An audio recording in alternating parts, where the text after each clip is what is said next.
Hello, welcome to an episode of the Bonsai Blacksmith. This is one of my seed trees I'm growing so it can grow seed. This is a Mulungu, a red Mulungu tree, also known as Erythrina Mulungu. It's a native tree of South America, and I've grown it from seed. This one was actually a nursery stock that I've been growing for several months now.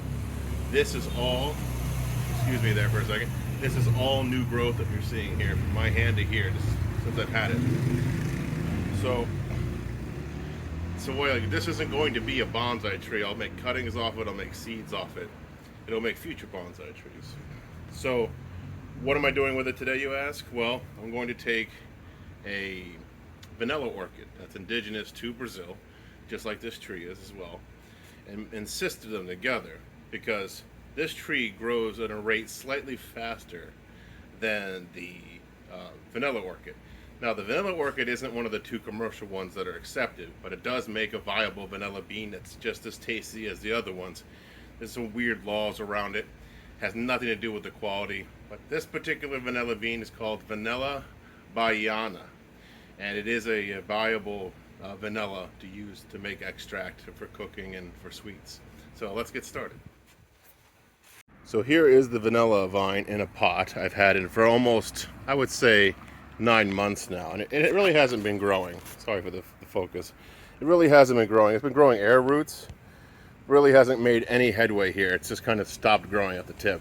So I'm going to put it in a sunnier place and have it sistered with the Mulungu tree behind it. So that's what I'm going to do today. I'm going to take it out of this pot and put it into here using moss and wood chips to protect the root base of the orchid, because it doesn't need to be as deep, and it needs more oxygen than this tree does.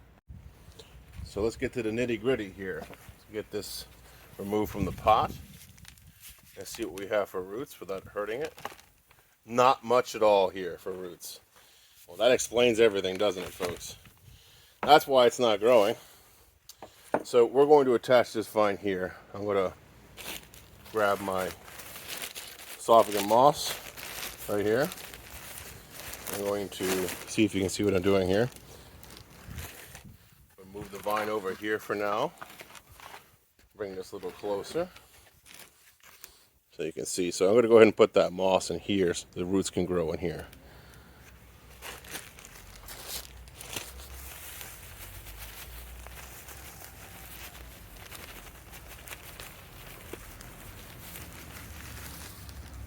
I'll wet that down and grab this.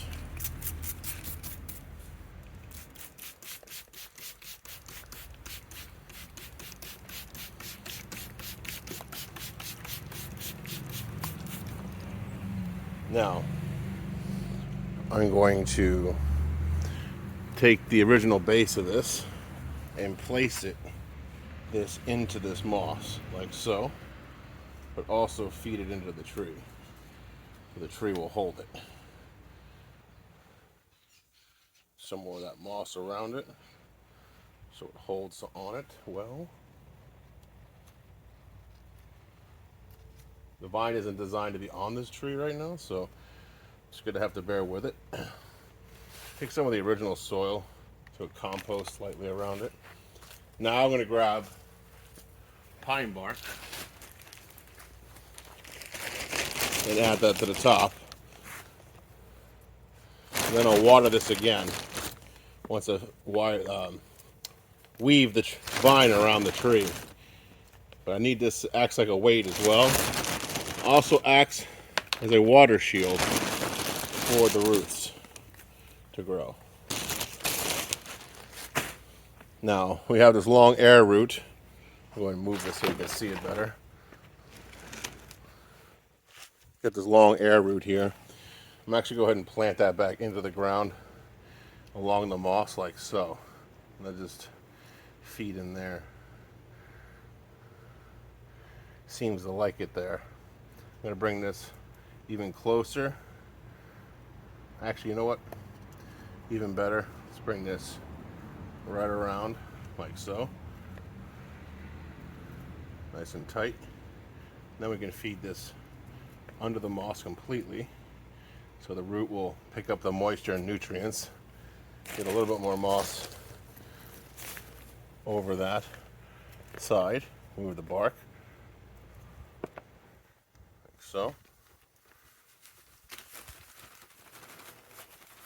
There we go. That's much better. I'll give you a better view of this in just a moment once I get it all put back together. All right, let's see here. Without undoing all the work I just did on below by pulling too hard, I want to work with this tree so they support each other, the vine and the tree. The tree actually has thorns, so you've got to be careful with working with this species. It's not very forgiving. Now, I could add a piece of wire here. Let's see if that might complicate things for me. I'm not sure. Just to keep this close here for now so it doesn't go anywhere. But at the same time, I don't think I have a piece of wire big enough handy. No big deal. I can always do that later. Keep feeding this up through all these very, very sharp thorns without damaging the leaves. That's the hard part. Don't want to hurt the orchid. Pull this leaf up like so. Keep that down there like so. Keep feeding this vine up around gently. Not to snap it. It can snap quite easily, especially depending on the time of year.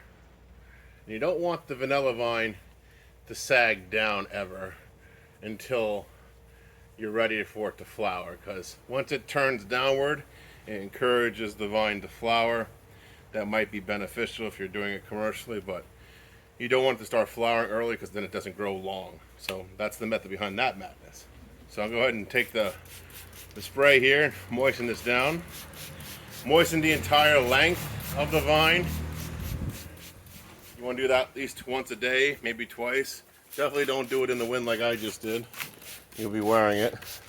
But definitely once or twice a day, depending on your climate.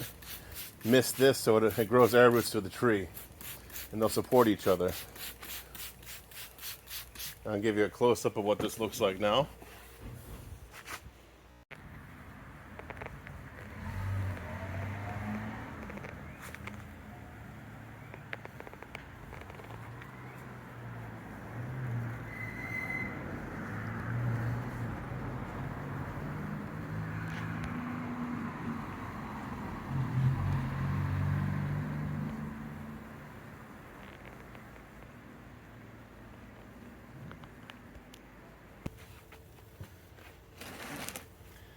All right, well, we have it all put together. I'm going to set this in the sunlight behind me and see how they grow. I'll give some updates as time goes on and show you all how these two plants cooperate with each other. Now, I'm told that the Erythrina, this genus, they're used as orchid support trees, so this just seems like a natural combination of two plants working in a symbiotic fashion. If you liked what you learned today, consider giving the video a like and subscribing for more content like this. Until next time.